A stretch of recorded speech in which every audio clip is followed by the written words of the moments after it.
Do you consent to being recorded? I do in fact, Zoom lady, consent to being recorded. Great. Hey Connor, Hey, Kylen. remember when we were like, hey, it's no longer 2020. We're gonna record pretty regularly, right?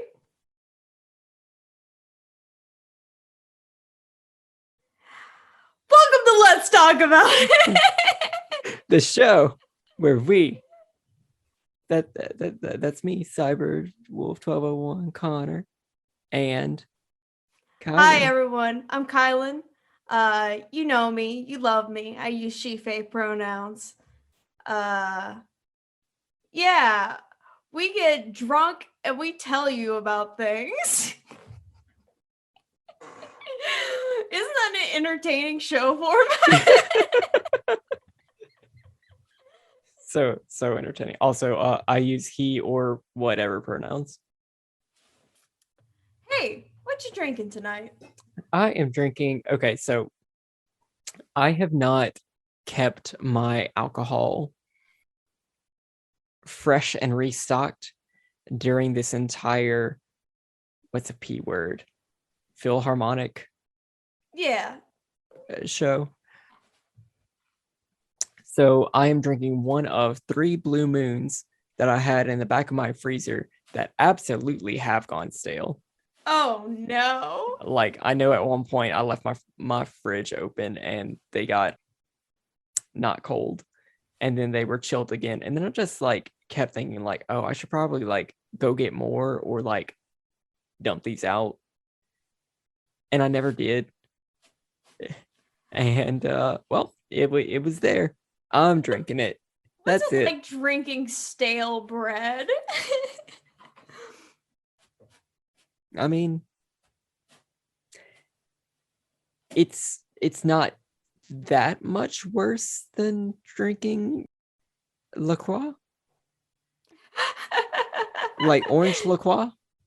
This beer was in the same room as a loaf of bread and an orange.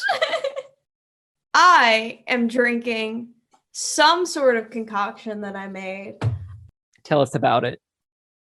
Today I made some sort of frappuccino type thing with coffee, oat milk, and brownie pieces and ice in there. It was really delicious. So I took that. I had to melt it down a little bit because it was way too frozen.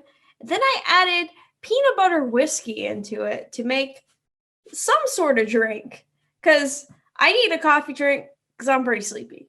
I also had a shot of gin. So, the gears are loosened and turning, the magic is flowing. I need to get some more gin. Mm. I need to get some more of a lot of alcohol, but also I cannot fucking believe that you came prepared with a coffee drink on my own damn podcast whenever I did not. You did it. No, like literally, I'm infringing upon your entire brand right now. But you know what? That is okay, because I don't really know what to do with my brand right now. Hey, speaking of brands, what is the brand of this podcast? What's our format for those who are new? For those now joining us, John, joining us for the first time, we typically get drunk. That is a thing that is currently in progress. We talk about take a little bit of time catching up as two busy people who mostly engage through group chats. Typically focusing on our RPG projects and games that we've been doing. If we are doing them, things get pretty chaotic in our irregular schedule. And then we talk about stuff, sometimes related to RPGs, sometimes related to video games or what we're up to. It's usually the episode title, but you got to get through that first half. Oh my god. Not to derail, but Lady is absolutely going to town, gnawing on that on her. I don't her- know what part of her body she's gnawing on, but she's going to town. It's her tail. She is just absolutely munching. What a good girl. Well, yeah, she's got an itch. Oh, It's an itch around her the top of her tail. get it. Get it. Yeah, so today we have kind of just a mixed bag of topics. Really just a lot of catching up because it's been a hot minute since we have talked about the things we were in. Our last episode was right after the winter break. Mm-hmm. Which, hey, I know that game has a spooky pack if we wanted to do something for spooky months during our next. This might be a little sneak preview for our next episode. I love it. I would love to play some more Wild Honesty. That was a good time. So let's talk about the games we play in. Yeah. I believe since our last recording, I don't remember the exact time frame in which this happened, but I do believe that Descent into Avernus wrapped up after our last recording. Yes, it did. How did that go? Yeah, so for those of you who are probably like, what in the fresh hell are you talking about? Connor took the module sent into Avernus and reflavored it to, well, especially the first half, to be a little more Exandria themed. So the first half taking place in Kymel instead of where it's supposed to take place. Baldur's Gate. So yeah, we finished up that story by, well, I guess spoiler alert. Big old spoiler alert. Yes, big spoiler alert for this module.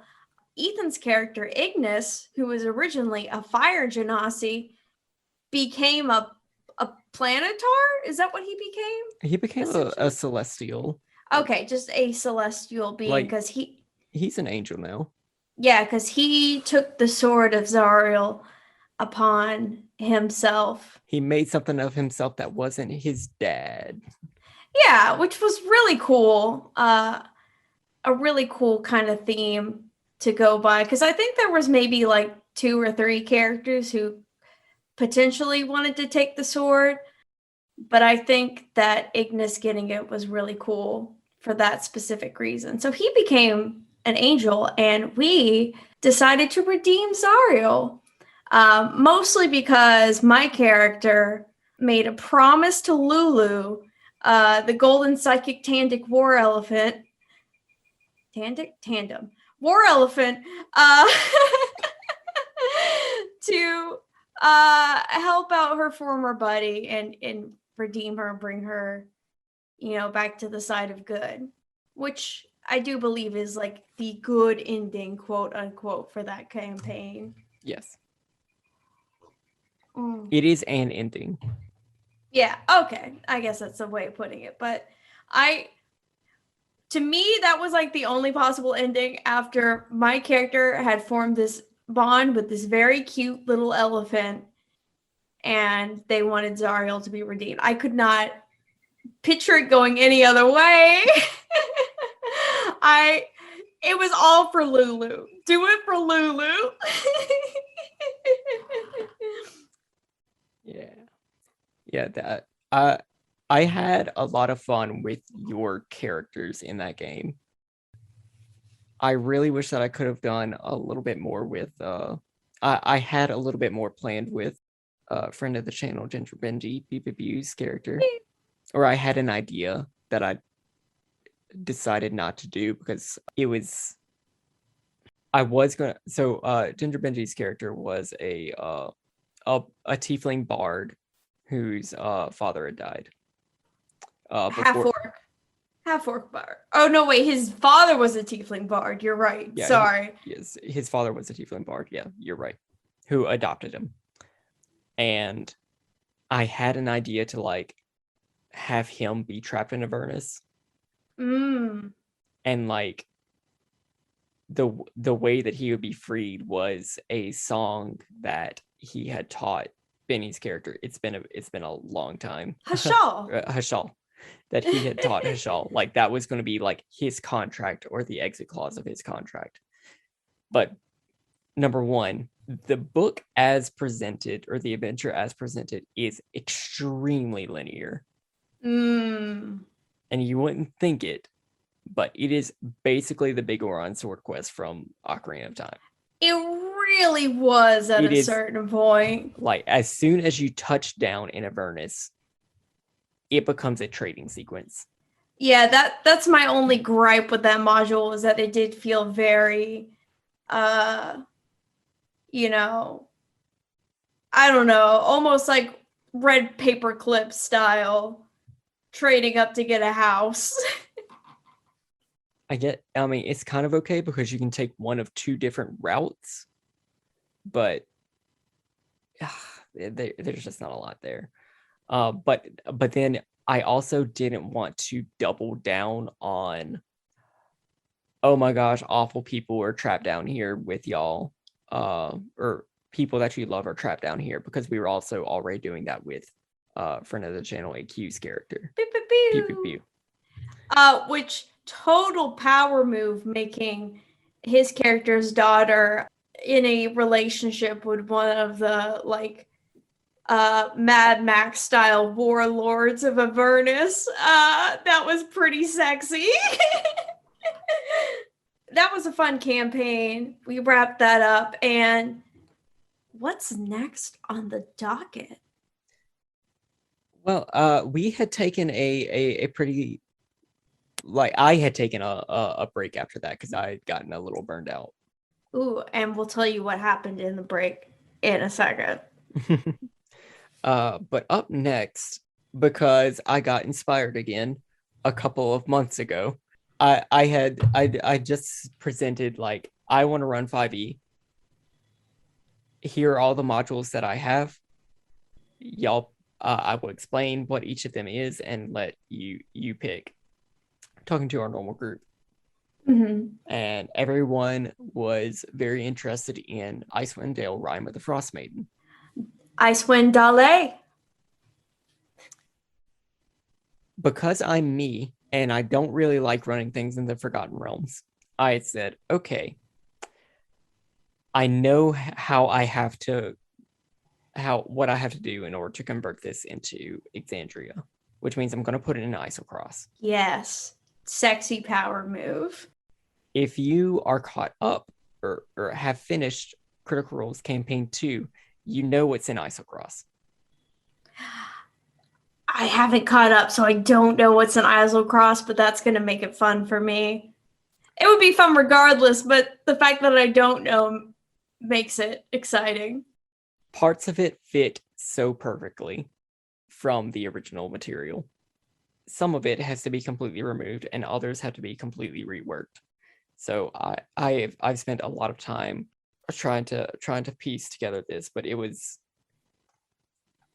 daunting and I really didn't want to do it whenever it first got released.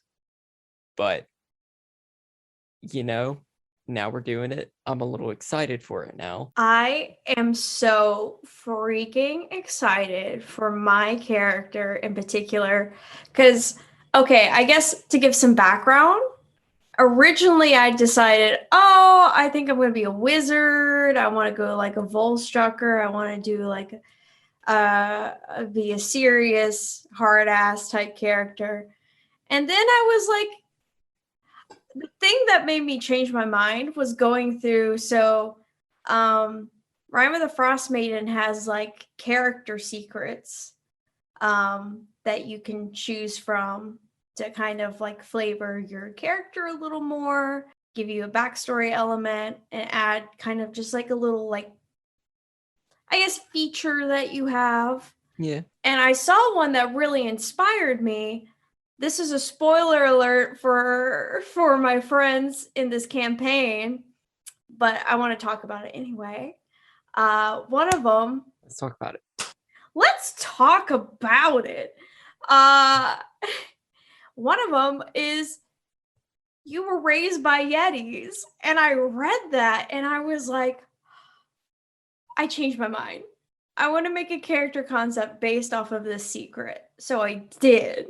So my character is going to be a wildkin. So that is not an official race from any WotC source material. It comes from Astrologo Press, from their Fairy Fire 5e supplement. And basically, the concept of the Wildkin can be boiled down to the Lost Boys from Peter Pan, as in this group of children comes together as like a society. They never grow up, and they're just a bunch of rough and tumble rowdy boys living in this fairyland. So that's my character. They are an eternal child who came from the Feywild somehow, some way, and landed in a Yeti sanctuary, a sanctuary of intelligent Yeti who decided to take this child on and raise them. They are a circle of wildfire druid, or will be eventually, because we start from level 1, with a flame spirit that they found in Iselcross, because according to what I've heard, there is a like river of lava that flows in the town that has a connection to the plane of fire, possibly. And my character, whose name is Tigwalk, or Tig for short, met this little flame spirit, and now they are friends. So yes, Circle of Wildfire Druid, raised by Yetis, and super excited. Oh, also, because we did the Heroes Chronicle, rolling for stuff, as part of my backstory, I have a mount, which was originally going to be a horse, but I was like, Connor, what's native to this region? I don't feel like horses are native to here. And he's like, well, there are more bounders. They're not native there, but they have been brought. Okay, well, yeah, there's more bounders there. So yes, I also have a more bounder named Kitty, and I'm very excited to bring this character to life and interact with everyone else's characters. I think we also have a Drow Echo Knight. Yes. We have a half-orc Phantom Rogue, and then we have a Dragonborn Way of the Ascendant Dragon Monk. Yes. Potentially. That's the last I heard. At this point, so whenever we had started planning this, it's been a couple of months, and then we did some stuff in the meantime. And then we'll talk about that. Stuff happened. D&D Beyond has removed support for Unearthed Arcana. So until that gets released officially in a little bit over a month from us recording this, it's not going to be in there. So either I work with Benny to finagle it, or I have to re-add it into D&D Beyond just to swap it out in like 3 sessions. Gotcha. That's gonna be, we'll figure it out.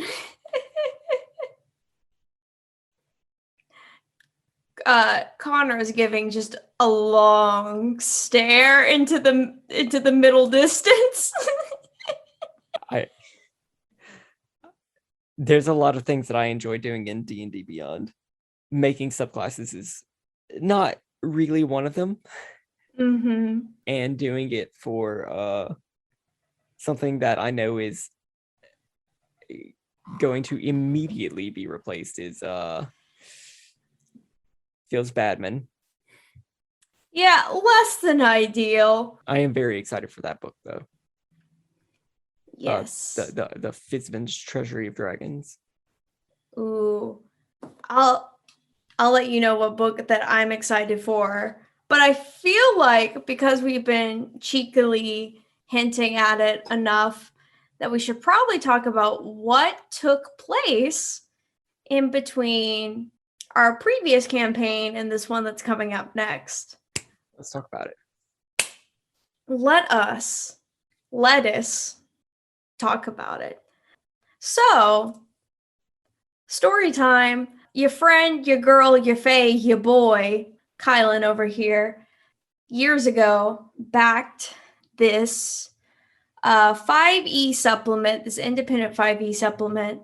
Hang on, let me go grab the book so I can speak on it. The lovely visual aid for our audio only medium. Well, I gotta grab the book so I can properly attribute it to who published it. I believe it's also Astrologer Press who published it. Potentially, I know the author is Antonio D'Amico, who had lots of help from people. Metal Weave is the ones who distributed this one. So Dragon Stew. What is Dragon Stew? It is a D&D 5e supplement that takes a lot of inspiration from like I think the most one-to-one comparison, although this may not be the most well-known reference from people, is Battle Chef Brigade, which is a game where you go, you hunt monsters, and you cook the monsters into tasty ass dishes in a cooking competition. And that is exactly what this module is. And as someone who enjoys D&D and enjoys cooking competitions, this felt like just a natural marriage of things that I love. Yeah. So I guess the most unique feature about this is that it gives every character kind of a secondary subclass, a cooking class that gives them advantages for cooking trials, which this module lays out exactly what those are. So you have things such as hunters, seasoners, bakers, recipeers, all that fun jazz. And then there is, of course, the cooking trials, which are pretty much as mentioned. First half, I guess the full ones are divided into thirds. First third, you gather information. Second third, you go hunt monster. And the final part is you do a cooking trial, which can essentially be described as skill challenges to make this recipe. Everything you do is worth points. Add up the points, compare it to the opposing team to figure out who is the victor of this trial. Also, what came with the book was 2 little adventures. One of them is a one-shot. I put it in quotes because it's actually quite long for a one-shot. So I think that one ended up being more like a 2-shot. And then a mini campaign. And I decided, you know what? I think it's time to take my first crack at doing something more than a one-shot. I'm going to run a mini campaign. Yay. So, which is was very nerve-wracking for me because I don't feel like I am a natural DM. I'm not the first person that runs and volunteers to DM. I certainly don't feel comfortable enough doing homebrew. So I'm very much a module type person. And as someone who is very much, I guess, not confident in my DM abilities, I will say that this module was very good for me to run as a beginner because it was organized so well. Everything was color coded, lots of details added, so I never had any questions about what a character's motivation would be, where to find something, what would happen there, etc., because there was so much detail provided. So it was a very well organized adventure and one that I thought was a lot of fun. Yeah. Connor, you were a player. How did you feel about it? I thought it was I thought you did very well. I do want to say one thing, just because you mentioned like how organized and everything that module was. That's great. That's absolutely great that there's actually some organization put forth for this like starter adventure. Do you remember my first like running the published adventure thing? I remember you running Curse of Strahd. It was fucking Curse of Strahd. And you had to flip all over that goddamn book to find y'all, what you need to find. Y'all. Uh-oh. Let's talk about it, but really close. Shady edition. Curse of Strahd is horribly organized as an adventure. Well, that was one of their first 5e adventures, right? It was like 4th or 5th. Because there was Tyranny of Dragons, which I guess Green Ronin really did. Was it Green Ronin or was it Green Ronin Cobalt? did Cobalt Press did Tyranny of Dragons. Green Ronin did the Sword Coast Adventures Guide. Okay. And then there was Out of the Abyss, and I was going to call it Rage of Demons. The other dragon one? Oh, Princess of the Apocalypse. I think I know those 3 came first. There's probably one or two that I'm missing in between those. Oh, actually, I have them on my shelf right there in order. But they're very far away and I can't see very well. Oh yeah, okay. So it was so they did Tyranny of Dragons then. It was the 4th. Curse of Strahd was the 4th. Okay.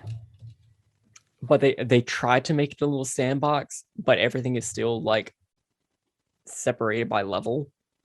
Mm-hmm. And then they have like plot threads going in between some of the areas, but they don't really call attention to it. And they don't really say like, oh, these things are connected. This will help you organize that. No, you have to make those connections yourself. And it's fucking awful. Yeah, I will say that this one is, while certain elements are sandboxy, like the going around town and gathering information is kind of sandboxy, it's mostly linear. But even in the sandboxy parts, I felt really well organized. And like I said, they had a color coordination system for this color represents dialogue. This color represents this kind of information. This color represents this, which for my ADHD brain was very like clear. And it made running that so much easier. The party that you guys came up with was just so good. Yeah. I was such a fan of y'all's characters. Connor had Tosh. Yes. Well, you can talk about Tosh. Let me talk about Tosh. I was flip-flopping between a few different characters whenever I was building it. Because number one, I love like ranger druids, those sort of like beastie nature boys. So I was like, oh well, let me do like a hunter thing because that'd be really cool. Or let me dip into Albus a little bit more and do like something that's gonna be like, oh, he'd be good at like making sushi and everything because he's like a Kraken warlock or something. But then I'm like, I don't really want to do that. Oh my god, I should do Chronergy Wizard. and I should do it as like someone who's just too impatient to actually cook his food, and so he just microwaves everything. He literally fast forwards time so that his food is done and he doesn't have to wait on it, and it's great. My God, the character concept of Tosh was just chef's kiss. I was so in love with the idea. And then And then you also took the recipe or subclass, which also allows you to like speed things up. And yeah, it lets you cut down time on recipes or on a cooking step, just on like figuring out all sorts of tips and stuff. But you know me, I love that immaculate flavor. So so we did that by like actually speeding up time. yes, it was so good. The flavor on Tosh was delicious. So here we had Gotta Go Fast Speedy Boy, and then we had two of the slowest characters possible. I think just secretly made to torment Connor's character. So What? Osqueef making a character specifically to torment me? Unheard of. Unheard of. So not only did he do that, but he made a character that was a spoof of a character from Battle Chef Brigade called Wart. And his name was Lump, and he was a Way of the Drunken Master monk who just moved so impeccably slow. in the way that he moved and he spoke and everything, except when he was like in the kitchen or on the battlefield, then he moved pretty fast. But it was so funny how AQ like created this character to be like an unwitting foil to yours. It could not have been planned better. It was so good. And he was a hunter, which means that he was the best at getting the finest cuts of meat from the monsters. So he was the Schmeat gatherer. Then we had Ethan's character, who was also kind of a slow boy. He actually went with a subclass and a race that was exclusive to the book. So he was I'm trying to remember if the cactus people, I think they're a subclass of the barkling people. Yeah, they're Benny and Ethan were both were they both flowerlings? Yeah, they're both variants of the plant people.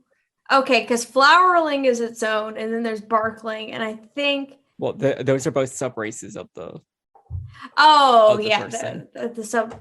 Okay, yes.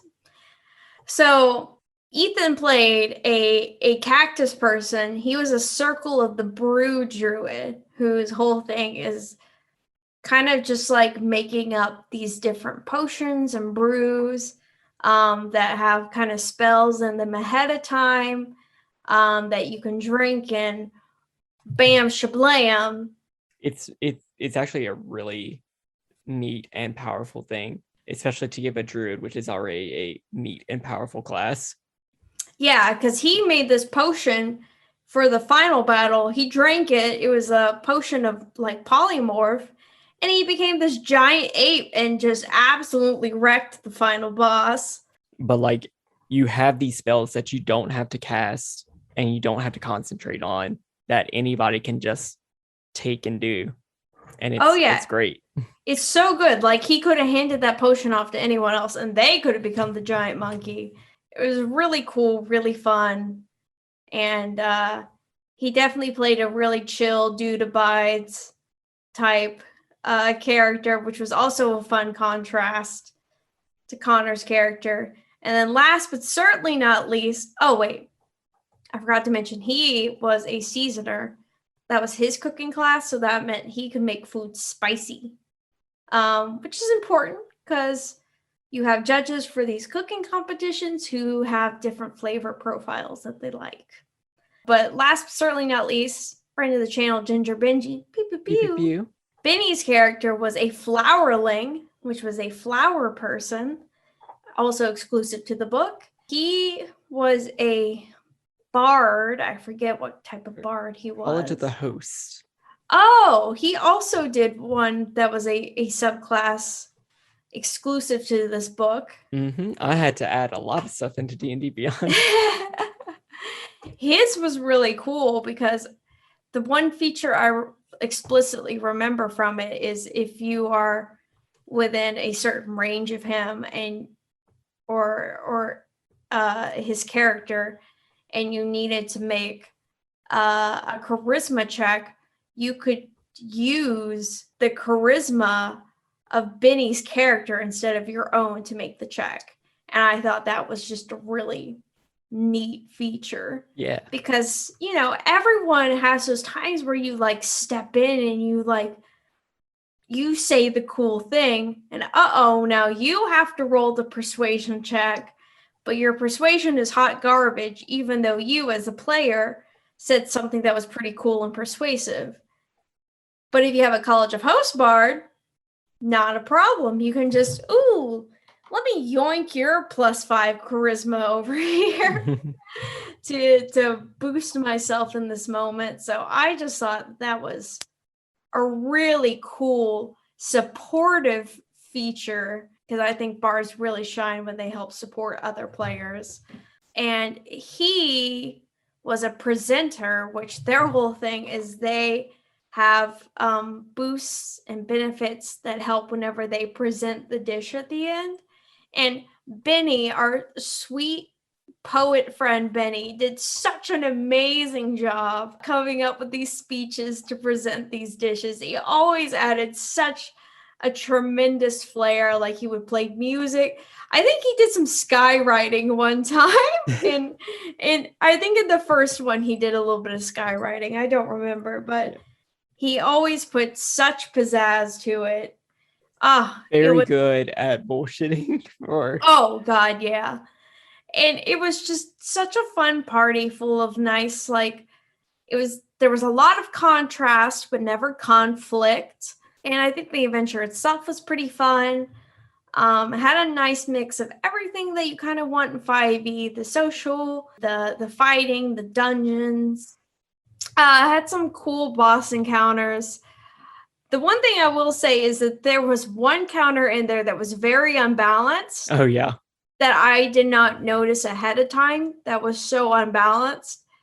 And to make up for that, I gave the players an extra level because that encounter was way too hard for them. So if you get the book as written and there's not like an updated version, just be careful with the salamander encounter because it is way harder than it should be. You will kill players.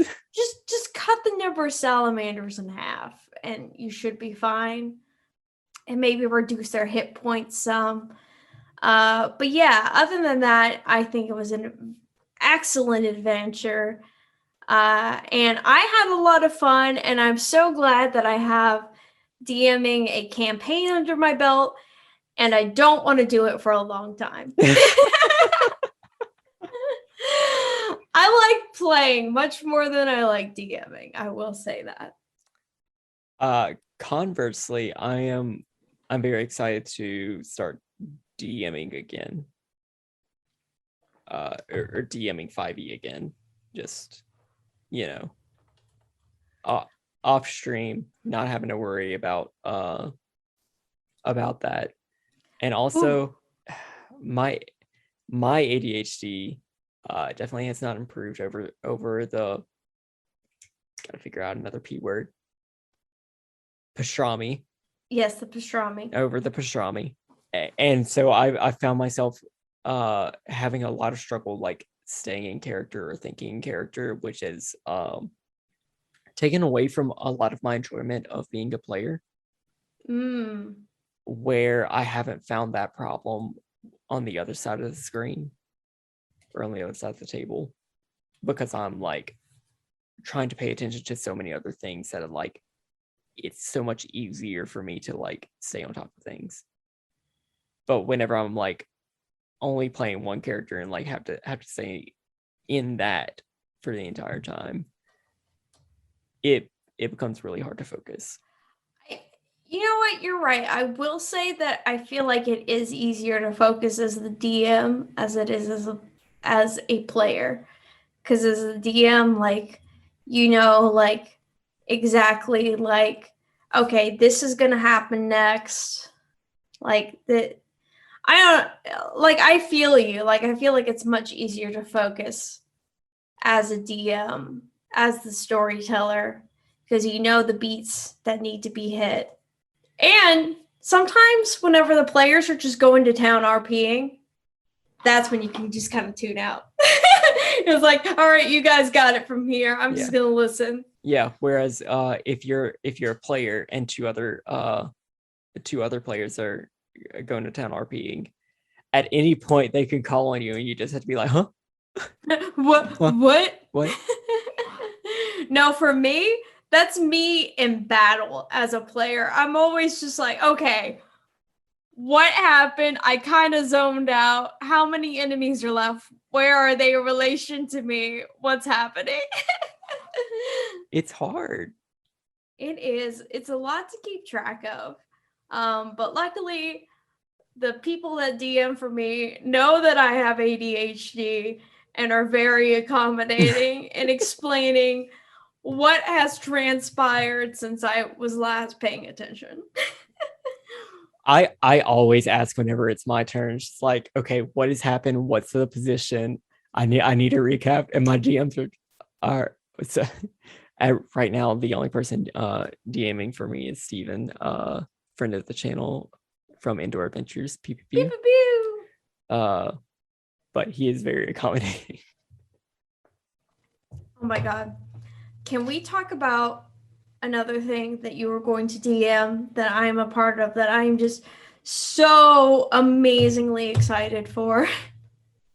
Yes, because we referenced it earlier, and we should follow through on those. We should. But before we do, let me just say you did wonderful. I'm very glad that you did the DMing for an adventure that was good for you and was exciting for you.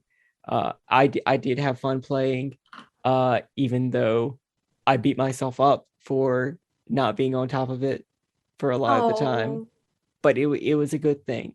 And man, do I like Chronergy Wizard. It was very fun. You made it look so cool.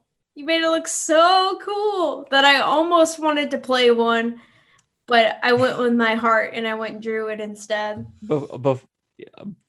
Before we get off of this, like some of the things I was doing, like I had the shield spell, but I would never do it like actually like making a shield that +5 to AC was because I was like slowing down time to move out of the way. Flavor. Misty Step, instead of actually, Misty Stepping, it's sort of like Tracer from Overwatch, where you just like rewind to another point in time. Yes. Really deconstruct your spells and figure out how you want to flavor them. That's my advice to anybody. Because you can do some really cool shit if you just look at that. In Indoor Adventures, which I'm sure we'll talk about at some point, I got the spell Rope Trick, which is a stupidly named spell. Because like the way this is described, you like make a little rope hole that makes a little hideaway extra planar place that you can go into. That's not what you would think from the spell called Rope Trick. So the way that my character does it is he summons an extra dimensional conference room. Oh my god. Arjon's conference room. That's amazing. Do not be afraid to flavor your spells. Yeah, I've been having so much fun. We'll talk about this campaign in a little bit because it's quite unique. I've been having a lot of fun as my artificer, doing different spells.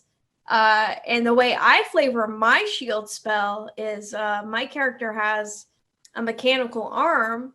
So whenever something comes their way, I've modified their arm to where an actual like shield will pop out. Nice. Of like a hidden component, and that will be the thing that blocks the damage. But let's talk about this other. Yeah, let's talk about this other thing. Let's talk about another DM project that you so graciously took on and offered to me because you knew how much I would love this. What else are you going to be DMing, Connor? Well, the plan is that starting pretty soon, as in whenever the book is released and I've had time to actually look at it, because I haven't done that yet, I will be running for you and a group of your choosing, which you have chosen, the new 5e adventure for the year, The Wild Beyond the Witchlight. Oh my god, they made a Feywild adventure! They went and did it. I've been screaming about having one for as long as we've had this podcast, about how stoked I would be if they made a Fey themed adventure, and they went and did. In a way that I wasn't expecting, because they have the whole Domains of Delight thing, which are kind of a riff on the Domains of Dread from Ravenloft. Ravenloft and all that jazz. So we don't know a ton about it yet. We know there's the Domains of Delight. We know there's some sort of carnival type thing going on.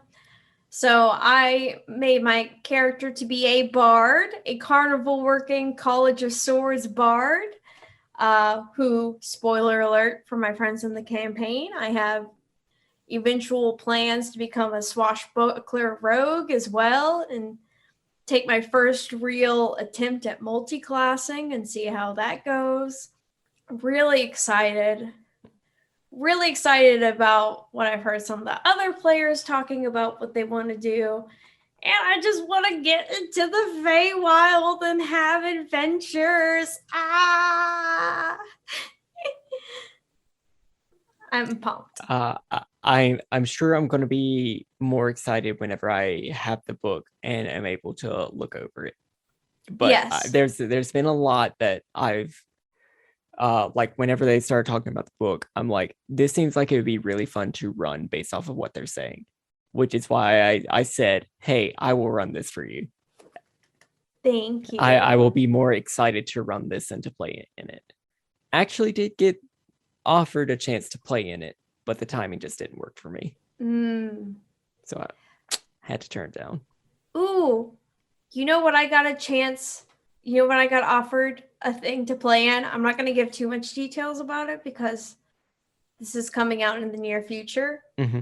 But I'm going to be playing in a streamed Lancer campaign. Yes. Which, for those of you who aren't familiar, Lancer is it's a very interesting system because there's definitely focus on the, like, outside of combat is very, very narrative, but in combat it's very, very crunchy combat. But it's all about mechs and like mech combat, and then like what happens outside the mechs as well is very like social story, kind of more. I think outside the mechs, it's more powered by the apocalypse type game, and inside the mechs, it runs more like 5e or other war games. Very, very excited to learn what we do in the chassis.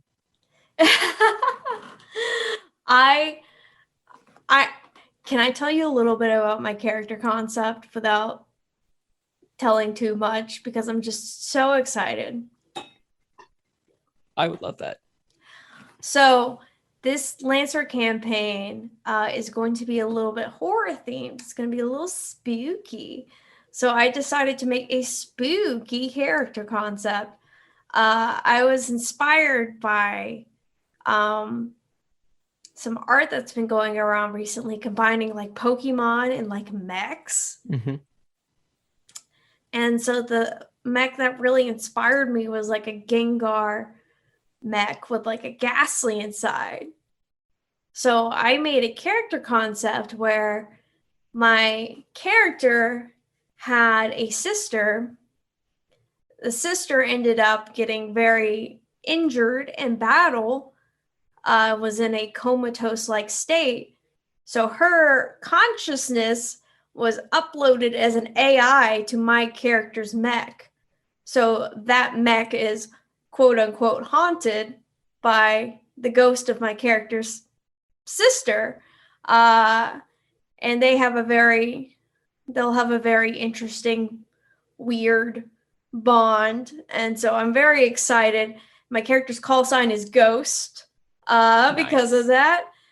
And I'm super looking forward to this because Lancer's a game I've always wanted to really kind of dive into. I've only done a one shot of, and I'm really, really excited to put this character concept on screen for people's viewing pleasure. So when more details are available for that, I will tell y'all more, but I'm so stoked. Very, very, very nice. I'm feeling like it's almost kind of break time. It seems like a break time. When we come back from break, because we kind of touched on my character for this campaign, but I want to tell you guys about this campaign that I'm in that is quite unique to the other campaigns that I have been playing in thus far in my TTRPG career. Yeah, this is probably going to be just two halves of you're going to get double first halves. That's going to be the episode. It's been a while. We've got a lot of catching up to do. So this is just the it's the anime recap episode, but it's just for us because we need an anime recap on each other's lives. We need it. So that's going to be what I bring to the table. And then Connor is going to bring, he's DMing a whole new system for a stream. He's doing some Urban Shadows as a campaign. So we're going to hear more about that after the break as well. Sweet. So, sober Connor. You have to do it to him. I have an idea how I want to do it to sober Connor. So in honor of us, we're going to be playing Icewind Dale, Rime of the Frost Maiden, which I have lovingly called Icewind Dale. I think we need a pit bull. I think we need pit bull for this break sequence, and we need some Dales. We need a musical interlude with some Dales and pit bull. Sober Connor, you fill in the rest. Darling.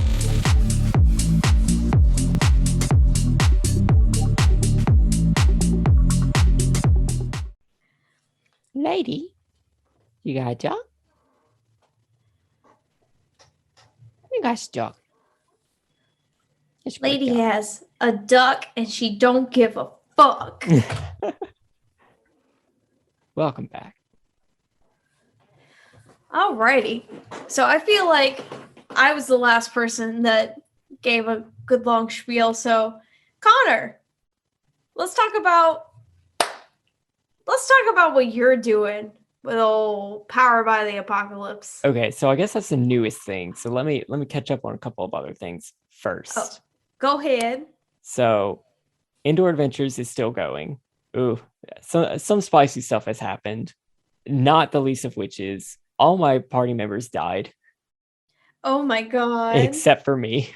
And you had like 4 hit points left or something crazy like that. Yep. I literally resurrected somebody in my arms to have them get disintegrated the next turn whenever their turn started. Oh my god. It was extremely traumatic for my character.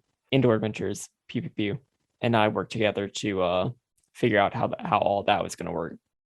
And then I also, like, whenever I did my Stars and Wishes with them, I also, like, whenever we had started the game, I had done, like, a little, like, gag where whenever somebody's character breaks the fourth wall, my character reacts physically, like they get nosebleeds or whatever.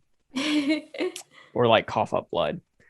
because they're very sensitive to the fabric of reality getting twisted. With the new dragon supplement Fizbins, there's a thing called great worms, which are dragons across the multiverse, like echoes of the same dragon in different worlds, drawing power from one another. And Sick. I was just like, hey, do you want to kind of sort of bring that in as like a thing? And he was like, absolutely. So my character has talked to a variant of himself, like a Loki variant of himself. Was it the alligator version?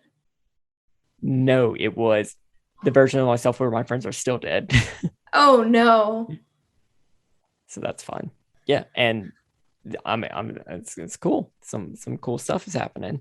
Hell yeah. I think the last time that we talked, I had mentioned that like, hey, I was about to start playing on Open for Adventure. I did that, and now we're not doing that anymore. Did it? Done. That's not to say that I'm done with new TTRPG projects because also, yeah, I guess Werewolf is already kind of done on High Shelf Gaming, but we're doing a new thing on High Shelf Gaming where I am running Urban Shadows, the second edition of Urban Shadows. Ooh. This is the first time where I'm running anything longer than a one shot in Urban Shadows, which is great because it means I actually have time to let things breathe. Oh yeah, Urban Shadows does best when you can have these threads and really just sink your teeth into the world that you've created. Yeah, and we have very wonderful characters from across High Shelf Gaming and the Con Save. Pew pew pew. And we're doing Urban Shadows using the quick start. Everybody's really enjoying it so far. I had a lot of twisty threads happening that people are picking up on. Ooh, it's a good time. The only thing I really just want to expound on before I guess if you have any questions or anything that you want to talk about. Urban Shadows draws on a lot of like popular supernatural stuff like vampires and werewolves and witches and stuff. Yes. And I didn't want to just do the same old. I kind of wanted to draw on some stuff that I was familiar with and that like I can tap into like the stories that like I was told when I was a wee bairn. So I set this in Louisiana, in South Louisiana, where all the Cajun and Creole versions of all this happening. So the werewolves, we've got the loup-garou spin on them. The loup-garou for the witches and wizards and the oracles and everything. There are voodoo and hoodoo splashes of flavor in there. They're not specifically, Haitian priestesses and stuff, but there is a little bit of that, like a little dash of Tony Sashra seasoning on top of it. Sprinkling of Tony's. There are a lot of vampire tours and everything in New Orleans. So that's there. Yeah, lots of cool Louisiana flavor on stuff. We're doing it in Port Seville, which is a mishmash of New Orleans, Lafayette, Austin, Baton Rouge, and Monroe. So a bunch of places that touched cities, you personally. A bunch of cities that are important to me. Yeah, and they're enjoying it. So, okay, I have a question as someone who has only ever played the first edition of Urban Shadows. Mm-hmm. How do you feel that second edition is different in like either good ways, bad ways? However, what's the real like difference as a player and a DM? The few differences that I've noticed is number one, the concept of factions and has been expanded into like, okay, those four starting things are still, they're still concrete or like actual parts of the game. So For those who aren't familiar with the system, we have mortality, which is now wild, mortalis, wild, night, night. and power. Yes. And those still exist. They're now called circles, which you still need to interact with somebody or make a move with each circle, either by interacting with somebody or trying to figure stuff out with that circle in order to get advancements. But now you have a circle status that is on your character sheet, and typically whenever you start, that's just going to be number 1 in whatever your playbook is assigned to. Mm-hmm. But those can go up, and you can you can have status in other playbooks or other circles than what you started out as. Number 2, the let it out move is a bit more freeing, as in it will tell you like, oh, here are some things that your power is good for, and you can just like use your let it out move to activate one of those, which is kind of how it worked in the original thing, I guess. Mm-hmm. But it's just it feels better, like that you have some guidance for what it's used for. Right. There's also like, hey, there's also now like a like specific downtime phase. It's called the city phase or the faction turn. Oh. Where I've tried to do it like at the end of a session, to just like, hey, what are you going to do over the next couple of days? And based off of what they tell me, it could be in one of 4 things: consulting your contacts if you're looking for information from people outside of your circle, putting out leads if it's for people within, or tend to your business if you're just staying in your lane. Mind your business. Which I really liked. That reminds me conceptually. I can't speak to it personally, but conceptually of like how Forge in the Dark, Blaze in the Dark has its own like downtime mechanics that are built into the game. So I love that that's a feature that they're adding in now. I think that's really neat, especially since Urban Shadows is a game that really like you're doing so much stuff in the background, like you're organizing so much shit, that to have a phase focused on that is really cool. Yeah, there also are like now specific like moves that the factions can make specifically like in retaliation to the characters or just around. That's the only point where the DM can, or the MC can roll dice. Oh, you can roll dice now. They can roll dice for the factions. I haven't been doing that because the quick start doesn't do like, oh, this is how you like set up adventures and stuff. So I've been relying on the first edition for like their storms. Oh yeah. And so I've just had my storms progress between sessions. Ooh, sexy. Especially, I don't know how you're flavoring it, but like something about Louisiana and the concept of storms just makes me think, ooh, thematically appropriate. we have not done a hurricane, and I don't know if I don't have a hurricane planned. Instead, they're getting a heat wave because the main villain or the villain that I'm most concerned about, the one at the center of this storm, is the Radiant One. Ooh, are they a fae? No. Oh, damn. They are an eldritch entity of light, very similar to the Radiance from Hollow Knight, or Galeem from Super Smash Brothers.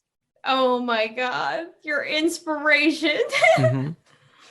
They are being mistaken for God, for the Abrahamic God, and or a celestial. That's so fun. And so like as their influence on the world grows because of their faithful, man, I had a lot of inspiration over 2021 that I'm making lemonade with.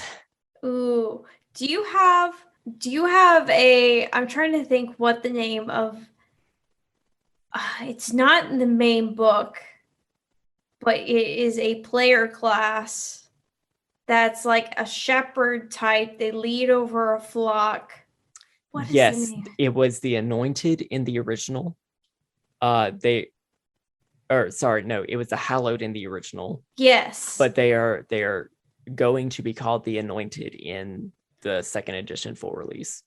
But that is not a part of the current quick start classes. Oh man, that would be, for your setting, just a fun character concept, like being an anointed of this. I forgot the name that you gave them. The Radiant one. I haven't actually named them in game. Of the Radiant one. Oh, that would be fun. One of the characters is a sworn, which is like a paladin to a sort of like power thing. But they get their power from earthbound deities, and I've been doing like Magnus archives. They get their power from Ness, Pauline. No. I've been taking Magnus archives into monsters. So like in one of the early sessions, in the first session, I had one of them appear as this man who was talking to him, just being like held up, floating a little bit above air by this tendril that was coming out of this maw hiding in the darkness behind him, just like this sort of anglerfish thing. I got another character to interact with, like man that was just really creepy, and just like whenever he reached out his hands, there were just like too many joints in his fingers. Too many joints. And he was just like hunched and twisted in a little bit. And I've had one dude who was just like, you really couldn't see anything but his glasses, and like you could see that he was there, but like he was part of like the mist behind him. Ooh. And I've been doing like major arcana to name all of these. So like the anglerfish was like the hanged man. Yes. The twisted guy who was like alone was the hermit. The guy with glasses was the hierophant. And last week I introduced them to Death, which was just this. If you've seen Final Fantasy VII, the new one, if you see like the Genova thing where it's just like this like skull with all this like twisted flesh behind it, I sort of went for that, but just like with a venom symbiote just attaching itself to like ornamental skulls. Oh my god, Connor, what's it like to be so big brained? And all of these guys are really nice. They're so nice.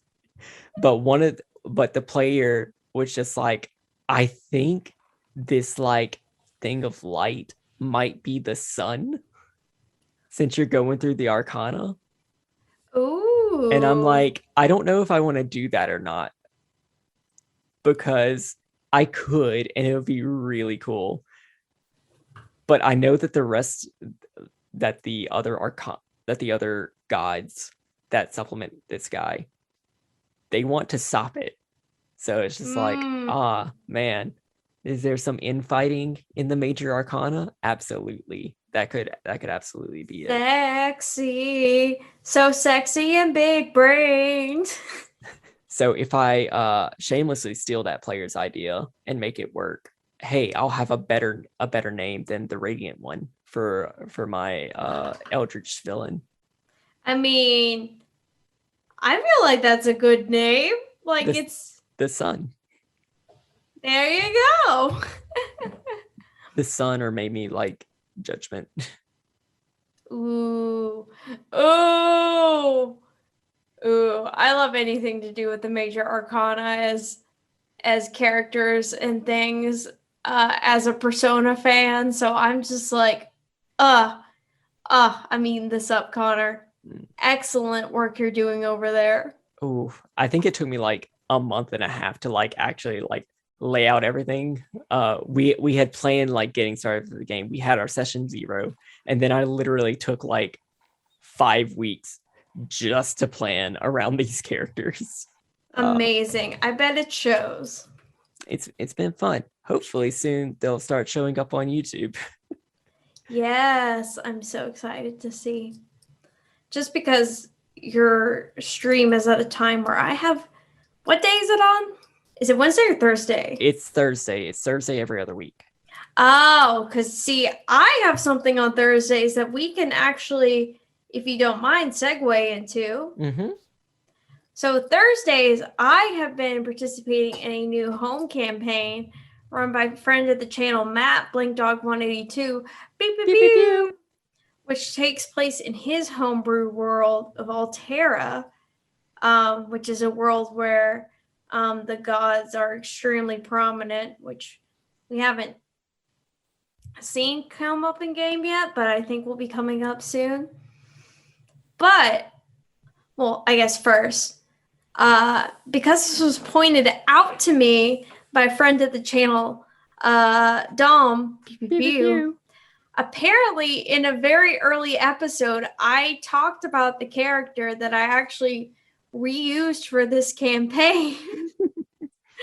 So I made a character a long time ago who was an artificer who, when back in the day, the artificer was still just like Unearthed Arcana, and they had like the thunder cannon and all that.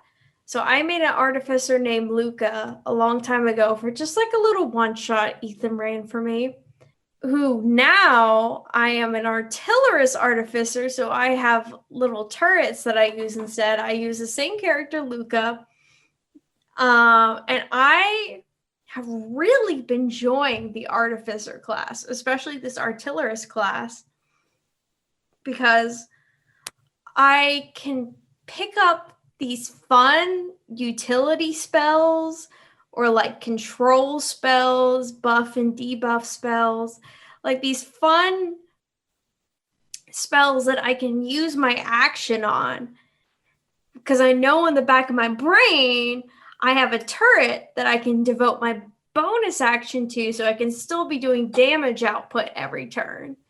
So it's a fun mix of being able to do damage and doing fun spells. And I also have a gun, so I can do pretty decent damage output without needing damaging spells. So it's been that's really what I enjoy as a player, as being able to use like control, buff, and debuff spells while still putting out decent damage output. So I've really been enjoying the Artificer. But I've been having unique enjoyment in this campaign because we're doing an interesting kind of twist to it where there is more than one DM. And what I mean by that is, while Matt is the main DM for this campaign, anytime one of the players has an idea for a one-shot, they're allowed to like step in as the DM, run their one-shot, and that can have an impact on the plot of the world.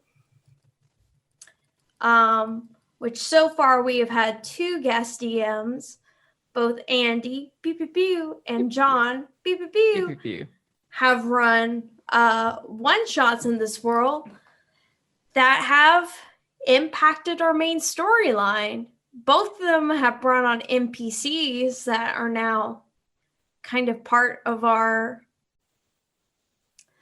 not necessarily our main party, but kind of like our entourage. Mm-hmm. Like we have someone to watch our house now, like our estate. We have a cook.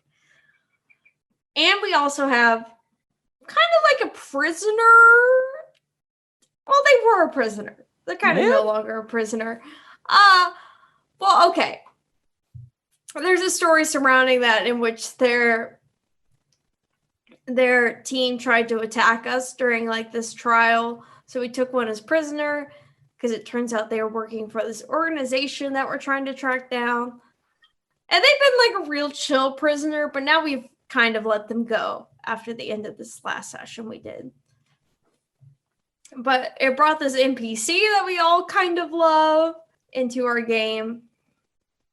So it's been really interesting to see how Matt can kind of just give up control for a session or two, see what transpires, and then take over and be like, okay, so that happened.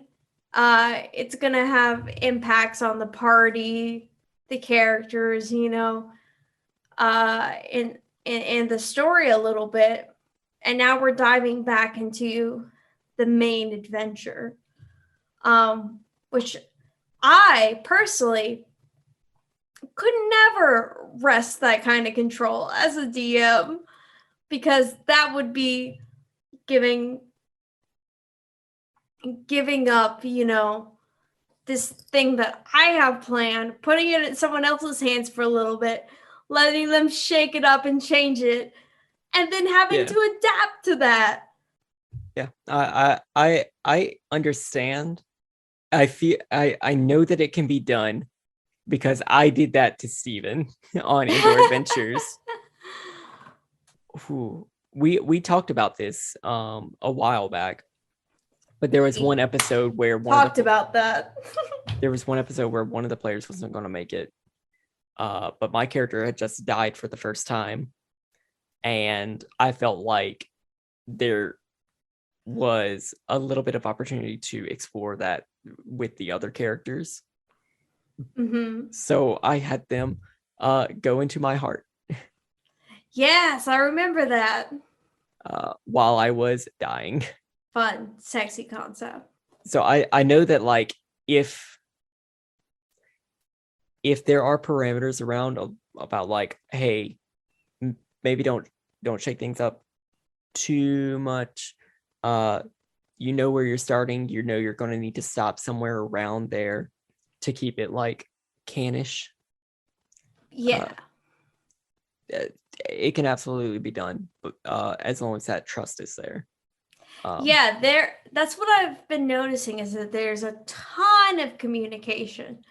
And even in the sessions where Matt has stepped back in after someone else, you know, having the reins for a while, they'll message each other and get a sense of like, you know, so how would this go down? How would the character react to this?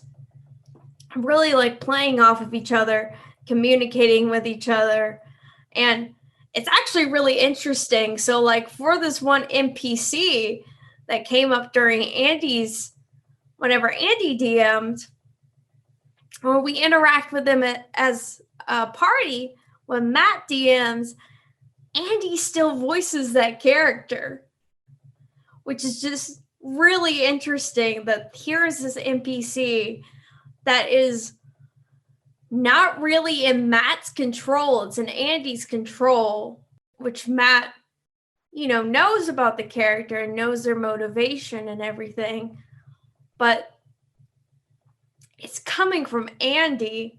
I just think is like so neat how it's like improv, really. Mm-hmm. It's like you have the basis for a scene and you're all like you're playing off of each other, which is like D&D anyway. But to do that as a DM with other players who have also DM'd your world, I just think is so unique. And I don't know if I could wrest that kind of control to other people. So the fact that Matt can do it and has done so successfully, whoa, to me. Because I know that I'd be like, no, this is my baby. I will say a downside to it, though, is I guess like everyone has their own set of information that they have in their brain. So whenever DMs pass it from one DM to the other, it's like, Fuck, I don't know this. Help. So it can be hard for the DMs to kind of keep an idea of some certain things, that happened outside of their DM scope. Because they're, a bunch of threads and people do their own thing. So I guess con, lot to keep track of. But pro, I think it's just a really cool exercise, and everyone having like an autonomy and like a stake in this world. And if they have an idea of how to add to it, they can like share that and do that. And it also gets Matt a chance to play as a player character. So it's like a modified kind of West Marches in which, whoever is DMing their character, I'm away for whatever reason. And then like Matt's character gets to step in and gets to be part of the party before they get to, leave whenever it's Matt's turn to DM. So I think that's just really neat, and it makes like a bunch of different like party compositions, which allow like different interactions that you normally would not get. Yeah. RP wise. Yeah. So it's definitely the most unique campaign I've been a part of. It's not without its challenges, but I will say that it's been very entertaining, and I'm excited to see where it goes next. And who knows, maybe the next time we record, I'll get to tell you all about what I did as a DM in this campaign, running a one shot or something. Who knows? Maybe I'll even have a thing or two to say about it. That's true. Matt did talk about inviting guests.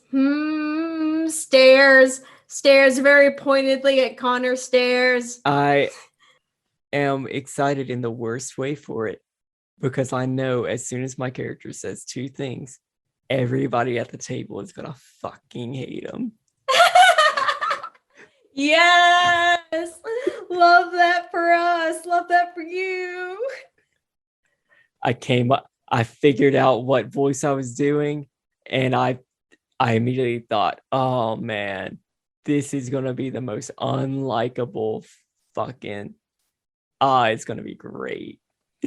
That's amazing. I love that. Well, I think that just about wraps us up, unless we have any other last things that we want to talk about real quick. I mean, we did talk about a lot. Real soon we're gonna start Icewind Dale, or Isocross, Rime of the Ancient Mariners, or Rime of the Ancient Magisters. Whoops. Icewind Dale. Icewind Dale, except not in Icewind Dale at all. Yeah. But yeah, I think that's it. I think we talked about a whole lot. We talked about so much. We did a lot of catching up, which I felt like was, necessary. We squirted a lot of ketchup. Delicious. Tomatoey. Purple. Oh no, not the perp ketchup. So thank you all. It could have been Shrek Green. Oh, that's not much better or worse. They're about equal in grossness. Thank you all so much for joining us for this episode. Had a lot of fun talking about the games we play in, and not other things this time, just the games we play in. Just the games. Let's talk about just the games. That's the title. If you guys have any suggestions of what you would like to see in future episodes, please let Connor or I or both know. Otherwise, like, comment, and subscribe. Ring that motherfucking bell. Leave a review. Do all those fun and sexy things. And we will see you all next time. So take care and bye-bye. Bye.